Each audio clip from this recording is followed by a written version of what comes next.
बिस्मिल्लाहिर्रहमानिर्रहीम। अस्सलाम वालेकुम viewers, welcome to my channel relaxation with Zilia homework. So viewers, आज की वीडियो में हम डिस्कस करने वाले हैं most important data structure MCQs और इस सीरीज़ का ये थर्ड लेक्चर है। वीडियो स्टार्ट करने से पहले मैं आप लोगों को बताती चलूँ कि अगर आपको इस लेक्चर का पीडीएफ फाइल चाहिए या किसी भी लेक्चर का पीडीएफ फाइल चाहिए, जितने भी लेक्चर्स मेरे चैनल पर मौजूद हैं, उसके लिए आपने इस वीडियो की डिस्क्रिप्शन में जाना है और वहाँ पर एक लिंक गिवन है। उस लिंक के थ्रू आपने प्ले स्टोर से एप्लीकेशन डाउनलोड करनी है और विद इन फ्यू क्लिक्स ही आपको तमाम के तमाम पीडीएफ फाइल्स मिल सकते हैं। स्टार्ट करते हैं। आज का जो क्वेश्चन है, in a link list insertion can be done at dash. So यहाँ पे एक टेक्निकल वर्ड यूज हुआ है, that is link list. Link list क्या है? ये एक टाइप ऑफ डेटा स्ट्रक्चर है और एक्चुअली हमारे पास basically link list three types के हो सकते हैं। एक होता है सिंगल लिंक लिस्ट, एक होता है डबल लिंक लिस्ट और एक होता है सर्कुलर लिंक लिस्ट। अब इन तीनों में डिफरेंस क्या है? सिंगल लिंक लिस्ट में क्या होता है, हमारे पास फर्स्ट ऑफ ऑल यहाँ पे एक हेड होता है, वो तो तीनों ही लिंक लिस्ट में मौजूद होता है। हेड के बाद क्या होता है सिंगल लिंक लिस्ट में कि ये हेड पॉइंट करता है और यहाँ पे सेल को। तो सिंगल लिंक लिस्ट में ये जो सेल होता है इसके एक्चुअली दो पार्ट्स होते हैं। यहाँ पे एलिमेंट स्टोर होता है या हम कह सकते हैं यहाँ पे डेटा स्टोर होता है in this part.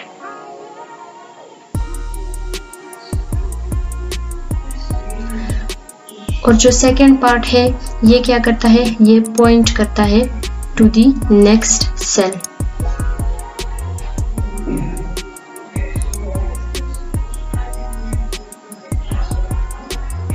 Suppose data है हमारे पास, यहाँ पे है ए, यहाँ पे है बी और ये जो नेक्स्ट है ये फिर से पॉइंट करेगा to the successor node. Successor node मतलब इसके बाद आने वाला नोड। और जो लास्ट नोड है वो किसको पॉइंट करेगा? चूंकि ये लास्ट है तो यहाँ पे होगा नल।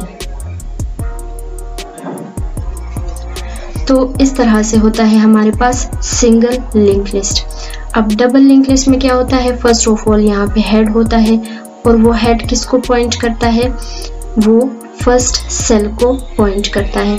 लेकिन डबल लिंक लिस्ट में हमारे पास ये होता है कि जो सेल होता है उसके थ्री पार्ट्स होते हैं। अब ये वाला जो सेल है ये किसको पॉइंट करता है? ये पॉइंट करता है टू द प्रीवियस नोड। अब चूंकि ये फर्स्ट है तो इसका प्रीवियस कोई भी नोड नहीं है, तो इसलिए ये पॉइंट यहाँ पे होगा नल हमारे पास। यहाँ पे डेटा स्टोर होता है हमारा और ये जो नोड है, ये जो पार्ट है नोड का, ये क्या करता है? ये पॉइंट करता है टू दी नेक्स्ट नोड।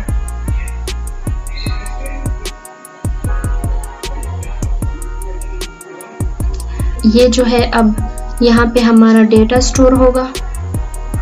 ये वाला जो नोड है ये प्रीवियस नोड को पॉइंट करेगा, तो इसका प्रीवियस नोड क्या है? First one. और ये जो है ये पॉइंट करेगा टू दी नेक्स्ट नोड। यहाँ पर फिर से हमारा डेटा होगा और ये जो नोड है ये पॉइंट करेगा टू द प्रीवियस नोड और ये जो है ये नेक्स्ट नोड तो नेक्स्ट नहीं है, तो यहाँ पे होगा नल। तो यहाँ पे इन दोनों में अब क्या डिफरेंस है? यहाँ पे है कि हम सिंगल वे में ही इनको ट्रेवर्स कर सकते हैं, इनसे गो थ्रू हो सकते हैं। जबकि डबल लिंक लिस्ट में क्या है कि यहाँ से हम in both directions in nodes को ट्रेवर्स कर सकते हैं बहुत ही इजीली। और सर्कुलर लिंक लिस्ट में क्या होता है, उसका आप इस तरह से एग्जांपल ले सकते हैं कि वो सर्कुलर होता है, उसकी स्टार्टिंग और एंडिंग नहीं होती। किस तरह? जो लास्ट नोड होता है वो पॉइंट कर रहा होता है नोड। सो इस तरह ए से बी, बी से सी, सी से डी एंड फिर डी से ए, फिर ए से बी, इस तरह। सो सर्कुलर वे में ये रोटेट करता है। सो ये बेसिकली हमारे पास three types of link list हैं डेटा स्ट्रक्चर में। तो यहाँ पे हमसे पूछा गया है, in a link list insertion can be done at dash, beginning, middle and at the end, only at the end and only at the beginning. अगर हमने न्यू नोड इंसर्ट करवाना हो लिंक लिस्ट में, चाहे इसमें हो सिंगल में हो चाहे डबल में हो। अगर हमने न्यू नोड इंसर्ट करवाना हो तो क्या हम सिर्फ और सिर्फ स्टार्टिंग में ही इंसर्ट करवा सकते हैं, या हम सिर्फ और सिर्फ एंड में, या फिर हम एट एनी पॉइंट इंसर्ट करवा सकते हैं। तो यहाँ पे जो करेक्ट आंसर है दैट इज ऑप्शन ए। हम बिगिनिंग में भी इंसर्ट करवा सकते हैं, हम मिडल में भी इंसर्ट करवा सकते हैं और हम एंड में भी इंसर्ट करवा सकते हैं। इसी तरह अगर हम सिर्फ ये होगा कि यहाँ पे ये चेंजेस आएंगी कि अगर यहाँ पे हमने बी और सी के बीच एक और इंसर्ट करवाना हो तो ये जो नेक्स्ट नोड है, ये जो पॉइंट कर रहा है सी को, ये फिर पॉइंट कर रहा होगा उस न्यू नोड को। यहाँ पे जो न्यू नोड हम इंसर्ट करेंगे वो पॉइंट कर रहा होगा एन को, यानी कि न्यू नोड को, और ये जो एन है फिर ये फिर पॉइंट कर रहा होगा सी को।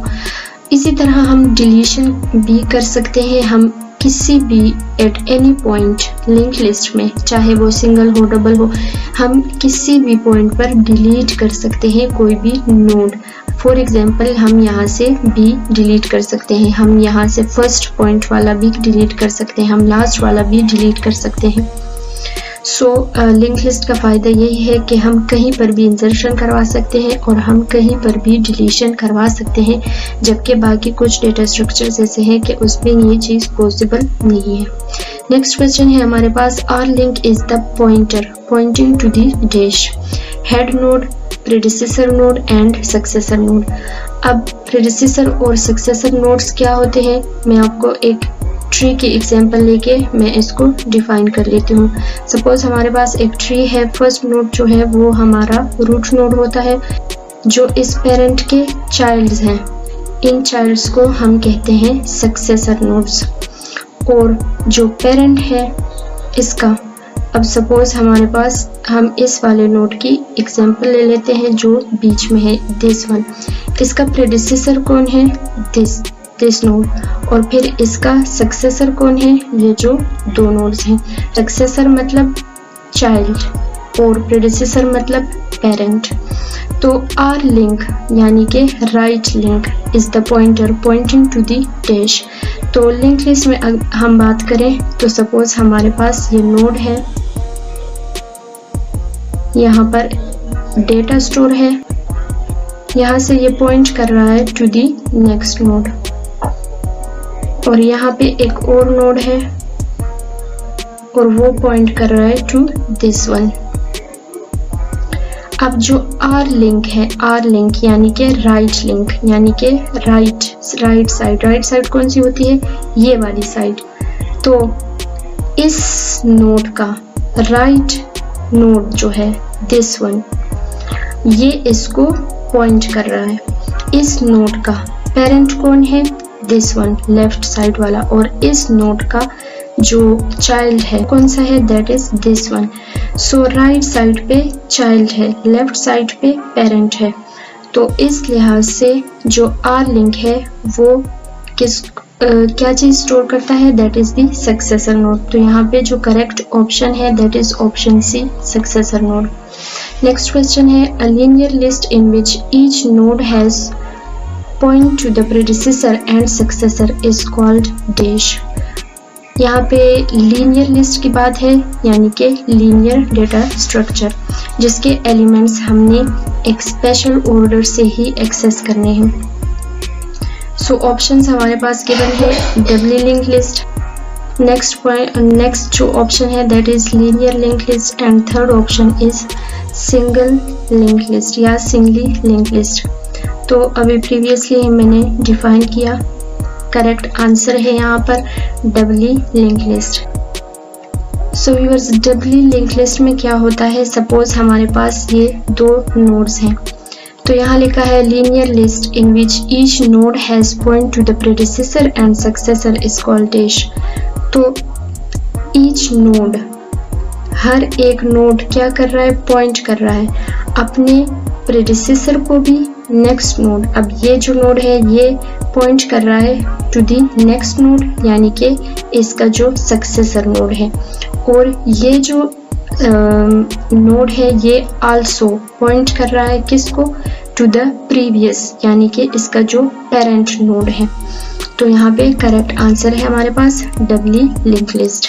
नेक्स्ट क्वेश्चन है identify the data structure which allow deletions at both ends of the list but insertion at only one end. So output restricted deque, input restricted deque या फिर प्रायोरिटी क्यूज। तो यहाँ पे करेक्ट आंसर है हमारे पास option B input restricted queue, यानी कि इनपुट रिस्ट्रिक्टेड क्यू क्योंकि इंसर्शन जो है वो रिस्ट्रिक्टेड है, वो सिर्फ एक एंड से ही हो सकती है, जबकि डिलीशन जो है वो बोथ साइड से हम कर सकते हैं। Which of the following data structure is non-linear type? Stack and queue, string या फिर ग्राफ। तो हमें पता होना चाहिए जो फर्स्ट थ्री ऑप्शन है स्टैक, क्यू, स्ट्रिंग, ये सारे क्या है, ये लीनियर स्ट्रक्चर्स हैं, जबकि ग्राफ जो है that is non linear. Which of the following data structure can store the non-homogeneous data elements? Non-homogeneous data elements से मतलब अब जैसे कि हमारे पास हम एग्जांपल ले लेते हैं एरे की। तो जब हम एरे को डिफाइन करते हैं तो हम उसका सबसे पहले यहाँ पे डेटा टाइप लिखते हैं, यानी कि हम उसको बता देते हैं कि इस एरे में किस टाइप की वैल्यूज हमने, किस टाइप का डेटा हमने स्टोर करना है। यहाँ पे उसका डेटा टाइप होता है फर्स्ट, और फिर उसके बाद उस एरे का नाम होता है, और यहाँ पे उसकी साइज अगर हमने डिफाइन करनी हो। सो कहने का मतलब मेरा ये है कि एरे जो है वो होमोजीनियस डेटा स्ट्रक्चर है। किस तरह से, जो उसका डोमेन रेंज है वो हम ऑलरेडी डिफाइन कर देते हैं, हम उसका डेटा टाइप बता देते हैं। अब इस एरे में हम सिर्फ और सिर्फ इंटीजर वैल्यूज ही स्टोर कर पाएंगे, हम कोई भी फ्लोट वैल्यू स्टोर नहीं कर सकते, हम यहाँ पे किसी भी और टाइप का डेटा स्टोर नहीं कर सकते। तो एरे जो है वो होमोजीनियस है, और नॉन होमोजीनियस इसका वाइस वर्सा है। उसमें ये होता है कि वहाँ पे आप किसी भी टाइप का डेटा स्टोर कर सकते हैं। नॉन होमोजीनियस डेटा एलिमेंट जो डेटा स्ट्रक्चर है प्रोग्रामिंग में हम अक्सर क्लासेस यूज़ करते हैं, हम स्ट्रक्चर यूज़ करते हैं, वो सारे एग्जांपल हैं नॉन होमोजीनियस के। वहाँ पे हम किसी भी टाइप का डेटा स्टोर कर सकते हैं। तो ऑप्शन है हमारे पास पॉइंटर्स, रिकॉर्ड्स एंड एरे। तो जैसे कि मैंने आपको बताया जो एरे है वो होमोजीनियस डेटा टाइप है। तो यहाँ पे हमसे पूछा गया है कि कौन सा data structure non homogeneous data elements को स्टोर नहीं कर सकता। तो करेक्ट आंसर है ऑप्शन सी, क्योंकि वो होमोजीनियस है। नेक्स्ट क्वेश्चन है dash is very useful in situation when data have to store and then retrieved in reverse order, stack, queue and pointer. So viewers, आपको पता है कि स्टैक में हम क्या करते हैं, स्टैक में इसका एक ही साइड होता है, अब इंसर्शन, जहाँ से हम इंसर्शन भी करते हैं और जहाँ से हम डिलीशन भी करते हैं एक ही एंड से। दूसरा एंड जो होता है वो इसका क्लोज होता है। तो हमारे पास सपोज एलिमेंट्स हैं 1, 2 एंड 3, हमने ये इंसर्ट किए यहाँ स्टैक में। तो हमारे पास हमने पहले 1 डाला, फिर हमने 2 इसमें डाला, और फिर हमने इसमें 3 डाला। तो स्टैक की खासियत ये है, इसकी प्रॉपर्टी ये है, इसका बेसिक फंक्शन ये है कि ये क्या है, last in and first out. इसे हम कहते हैं LIFO, last in first out, यानी कि जो लास्ट में एलिमेंट गया है वो सबसे पहले बाहर आएगा, इसके बाद हमारे पास 2 आएगा बाहर, इसके बाद हमारे पास आएगा 1। तो हमने इंसर्ट क्या किया था 1, 2, 3, और हमने रिट्रीव क्या किया 3, 2, 1 रिवर्स ऑर्डर में। तो इस लिहाज से इस क्वेश्चन का करेक्ट आंसर है यहाँ पे ऑप्शन 1 स्टैक, जिसमें हम जिस ऑर्डर में एलिमेंट्स डालते हैं फिर वो एलिमेंट्स रिवर्स ऑर्डर में निकलते हैं। नेक्स्ट क्वेश्चन है inserting an element into the stack when stack is not full is called dash operation. तो आपको पता होना चाहिए स्टैक से रिलेटेड हमारे पास बेसिकली 2 ऑपरेशंस होते हैं, एक है पुश और एक है पॉप। सो पॉप का मतलब क्या है, और पुश का मतलब क्या है? पॉप मतलब निकालना, एलिमेंट को स्टैक में से निकालना यानी कि डिलीट, और पुश का मतलब क्या है? इंसर्ट। तो यहाँ पे हमसे पूछा गया है कि स्टैक में एलिमेंट को इंसर्ट करना, तो इस ऑपरेशन को हम क्या कहते हैं? That is called the push operation. जब हम एलिमेंट स्टैक में डालते हैं तो उसको इंसर्शन को, जो इंसर्शन ऑपरेशन है उसे खास नाम दिया गया है और उसे हम कहते हैं पुश। इसी तरह अगर हम क्यू डेटा स्ट्रक्चर की बात करें, जो हमारे पास क्यू डेटा स्ट्रक्चर है, तो उसमें हमारे पास क्या होता है? उसमें भी जो दो ऑपरेशंस हैं, डिलीशन और इंसर्शन, उन्हें डिफरेंट नाम दिए गए हैं। एक होता है इन क्यू, ई से स्टार्ट होता है, ENQUE, और एक होता है DQ, DEQUE। सो इन क्यू का मतलब होता है इंसर्ट एलिमेंट और DQ का मतलब होता है डिलीट एलिमेंट या फिर एलिमेंट निकालना। So next question है deletion of element from the stack when stack is not empty। तो उस ऑपरेशन को क्या कहते हैं? जब हम एलिमेंट निकालते हैं स्टैक से, उसे हम कहते हैं पॉप ऑपरेशन। तो करेक्ट आंसर है यहाँ पे ऑप्शन सी। नेक्स्ट क्वेश्चन है L link is the pointer pointing to the dash, predecessor node, successor node या फिर last node। तो मैंने आपको अभी पिछली जब हम R लिंक की बात कर रहे थे, मैंने आपको बताया जो L लिंक है वो क्या चीज़ किस चीज़ को पॉइंट कर रहा होता है? तो लेफ्ट में क्या होता है? हमारे पास पेरेंट होता है इस नोड का। सक्सेसर क्या है? This node. और इस नोड का पेरेंट क्या है? This node. यानी कि इस नोड का पेरेंट जो है that is on the left side. इसी तरह इस नोड का जो चाइल्ड होगा that will be on the right side. So इसलिए जो आर लिंक है वो किसको पॉइंट करता है? To the child. और एल लिंक जो है लेफ्ट लिंक वो किसको पॉइंट करता है? To the predecessor. प्रेडिसेसर मतलब पेरेंट नोड। तो करेक्ट आंसर है यहाँ पे option A. Dash operation can not be performed on queue, retrieval, traversal, deletion and insertion. So queue पर जो हम बेसिक ऑपरेशंस अप्लाई करते हैं उनमें कौन सा ऑपरेशन नहीं होता? Option B traversal. Traversal operation जो है वो क्यू पर अप्लाई नहीं होता। An adjacency matrix representation of a graph cannot contain information of dash, node, parallel edges. So adjacency matrix representation of the graph किस तरह हो सकता है? Suppose हमारे पास एक ग्राफ है इस तरह का, मैं आपको शॉर्टली में एक्सप्लेन कर देती हूँ उन व्यूअर्स के लिए जो इन चीज़ों के बारे में नहीं जानते, और जिन व्यूअर्स को पता है इन चीज़ों के बारे में सो उनसे मैं ये कहूँगी कि वो ये चीज़ें स्किप भी कर सकते हैं। अब सपोज़ हमारे पास ये है 3 नोड्स हैं हमारे पास, तो मैट्रिक रिप्रेजेंटेशन में हम क्या करते हैं? यहाँ पे हम लिख लेते हैं, मतलब जो नोड्स होते हैं हमारे पास 1 2 3 एंड सिमिलरली 1 2 एंड 3।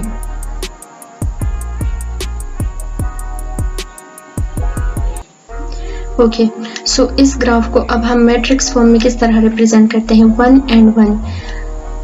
जहां पर जो नोड्स है उनके बीच लिंक होता है वहां पर हम वैल्यू डालते हैं 1, और जहां पर लिंक नहीं होता वहां पे हम वैल्यू डालते हैं 0। सो 1 और 1 के बीच लिंक है नहीं, तो यहाँ पे आएगा 0। इसी तरह 1 और 2 के बीच लिंक है, सो 1 और 2 के बीच लिंक है इसलिए यहाँ पे आएगा 1। 1 और 3 के बीच लिंक है, 1 एंड 3 के बीच भी लिंक है इसलिए यहाँ पे आएगा 1। इसी तरह 2 और 1 के बीच लिंक है, यस देयर इज लिंक, तो यहाँ पे आएगा 1। इसी तरह 2 और 2 के बीच लिंक नहीं है, और 2 और 3 के बीच भी लिंक नहीं है तो यहाँ पे आएगा 0। And in the same way 3 और 1 के बीच लिंक है, और जो 3 एंड 2 है उनके बीच नहीं है, और जो 3 एंड 3 है उनके बीच नहीं है। तो इस तरह मैट्रिक रिप्रेजेंटेशन होती है। तो यहाँ पे हमारे पास जो नॉलेज है ये हमें किस किस चीज़ की इंफॉर्मेशन दे रहा है, यहाँ से हमें नोड्स का पता भी चलता है। हमारे पास 3 नोड्स हैं और ये नोड्स किस किस के साथ लिंक है वो भी हमें पता चल जाता है फ्रॉम दिस मैट्रिक्स। यहाँ से हम जब वैल्यूज़ देखते हैं तो हमें पता चल जाता है कि 1 और 3 के बीच हमारे पास जो लिंक है वो मौजूद है। इसी तरह हम यहाँ से देख के ये बता सकते हैं कि 2 और 2 के बीच कोई भी लिंक मौजूद नहीं है, या फिर 3 और 2 के बीच कोई भी लिंक मौजूद नहीं है। लेकिन यहाँ से हमें किस चीज़ का पता नहीं मिलता? About parallel edges. इस ग्राफ से हमें कोई भी पता नहीं चलता कि अब सपोज में यहाँ पे एक और लिंक, अब ये जो पैरेलल एजेस का मतलब होता है कि two edges going between two same vertices। अब ये जो edges हैं, जो मैंने edges बना दिए हैं, सो इन दोनों को हम parallel edges कहेंगे। तो इस तरह की जो इंफॉर्मेशन है वो यहाँ पे हमारे पास स्टोर नहीं होती। कैसे नहीं होती? अब सपोज ये है 1 और ये है 2 और इसको मैंने यहाँ पे लिखा 1 एंड दिस इज 2 और यहाँ पे भी मैंने लिखा 1 और 2।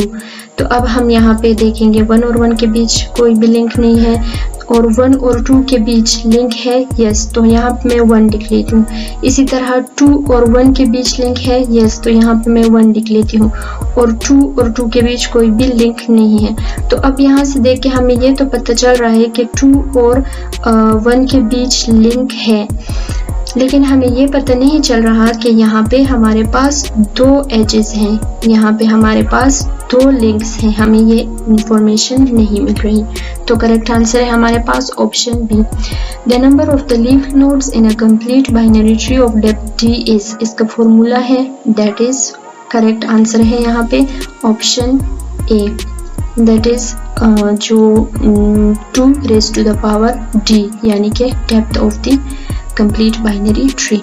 The quicksort algorithm exploit dash design technique, backtracking, dynamic programming and divide and conquer approach। तो व्यूअर्स आपको पता होना चाहिए कि क्विक सॉर्ट जो है वो इस कॉन्सेप्ट के थ्रू वर्क करता है, that is divide and conquer approach. Quick sort भी मैं यहाँ पे डिफाइन कर लेती, लेकिन चूंकि फिर वीडियो बहुत ज़्यादा लंबी हो जाएगी, तो वो व्यूअर्स जिनको क्विक सॉर्ट की एक्सप्लेनेशन चाहिए वो मुझे कमेंट सेक्शन में बताएं। मैं नेक्स्ट वीडियो में इंशाल्लाह डिस्कस करूँगी कि क्विक सॉर्ट वर्क कैसे करता है with an example. Next question है हमारे पास, और जो लास्ट क्वेश्चन है, वीडियो ख़त्म करने से पहले मैं आप लोगों से रिक्वेस्ट करूँगी, अगर आपको वीडियो अच्छी लगी हो तो प्लीज़ इस वीडियो को लाइक करें और ज़्यादा से ज़्यादा शेयर करें। In a circular link list, circular link list मैंने आपको बताया जिसका लास्ट नोड और फर्स्ट नोड जो है वो कनेक्ट होते हैं, और ये सर्कुलर वे में होता है जिसका कोई भी स्टार्टिंग और एंडिंग नहीं होता। Components are linked together in some order, components are arranged hierarchically, hierarchically मतलब कि पेरेंट चाइल्ड रिलेशनशिप, जैसे कि अक्सर ट्रीज में होता है, तो क्या लिंक लिस्ट में ऐसा होता है। And third is there is no beginning and no end. तो लिंक लिस्ट को लेके इन स्टेटमेंट्स में कौन सा स्टेटमेंट करेक्ट है? तो यहाँ पे करेक्ट आंसर जो है दैट इज ऑप्शन सी, के लिंक लिस्ट में कोई भी बिगिनिंग और एंडिंग नहीं होता, चूँकि जो फर्स्ट नोड होता है वो लिंक होता है टू दी लास्ट नोड, और ये एक सर्कुलर वे में इस तरह से चलता है। तो इसी के साथ जो वीडियो है वो ख़त्म होती है। अगर आप न्यू हैं मेरे चैनल पर तो चैनल को सब्सक्राइब करें। इस तरह की मज़ीद वीडियोस के लिए मैं अपनी वीडियोस में हर एक टेक्निकल जो वर्ड होता है वो उसको एक्सप्लेन करने की कोशिश करती हूँ। करें वीडियो को ज़्यादा से ज़्यादा शेयर करें और मुझे ज़्यादा से ज़्यादा सपोर्ट करें, क्योंकि मुझे आपकी सपोर्ट की काफ़ी ज़्यादा ज़रूरत है। सो अभी के लिए इजाज़त दें, खुदा हाफिज़।